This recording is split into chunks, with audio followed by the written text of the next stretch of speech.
Warahmatullahi wabarakatuh. Nama saya Hadri Fernando, mahasiswa dari Universitas Dian Nusantara jurusan Manajemen. Di video ini saya akan menjelaskan karya ilmiah yang berjudul Strategi Manajemen Sumber Daya Manusia dalam Meningkatkan Kinerja Karyawan. Karya ilmiah ini terdiri dari 3 bab. Pada bab pertama, pendahuluan, menjelaskan latar belakang masalah. Sebuah perusahaan memiliki tujuan yang jelas. Tujuan didirikan suatu perusahaan adalah untuk meningkatkan nilai perusahaan melalui peningkatan kemakmuran pemilik dan pemegang saham. Untuk mencapai tujuan perusahaan, maka diperlukannya kinerja karyawan. Yang kedua, rumusan masalah. Berdasarkan latar belakang masalah, maka yang menjadi perumusan masalah ialah bagaimana strategi meningkatkan kinerja karyawan yang dilakukan manajemen sumber daya manusia.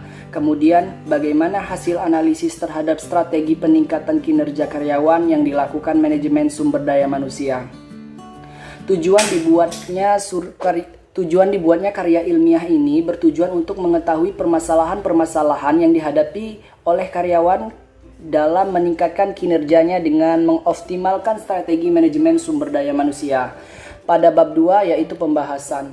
Pada bab pembahasan ini terdapat pengertian kinerja. Kinerja atau performance adalah hasil dari fungsi suatu pekerjaan atau kegiatan tertentu selama satu periode waktu tertentu. Setelah itu ada tujuan kinerja karyawan. Tujuan spesifik yang diterapkan manajemen kinerja yaitu mencapai peningkatan yang dapat diraih dalam kinerja organisasi, bertindak sebagai pendorong perubahan dalam mengembangkan suatu budaya yang berorientasi pada kinerja guna meningkatkan motivasi dan komitmen karyawan. Kemudian ada faktor-faktor yang mempengaruhi kinerja karyawan.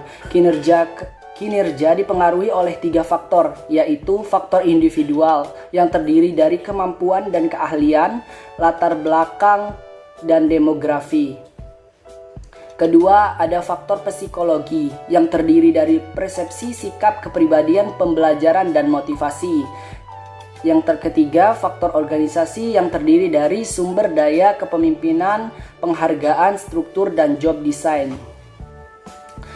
Dan yang terakhir yaitu evaluasi kinerja. Merupakan sistem formal yang digunakan untuk mengevaluasi kinerja pegawai secara periodik yang ditentukan oleh organisasi. Pada bab 3 yaitu penutup, terdapat kesimpulan. Nah, jadi kesimpulannya, melalui manajemen sumber daya manusia, perusahaan dapat memberikan usaha pengembangan tenaga kerja dengan bertanggung jawab secara etis, strategis, dan sosial. Dengan begitu, sumber daya manusia di perusahaan tersebut dapat lebih berkembang dan memberikan kontribusi produktif agar tujuan perusahaan dapat segera tercapai. Terima kasih, mungkin ini saja video dari saya, pembahasan dari saya. Saya ucapkan wassalamualaikum warahmatullahi wabarakatuh.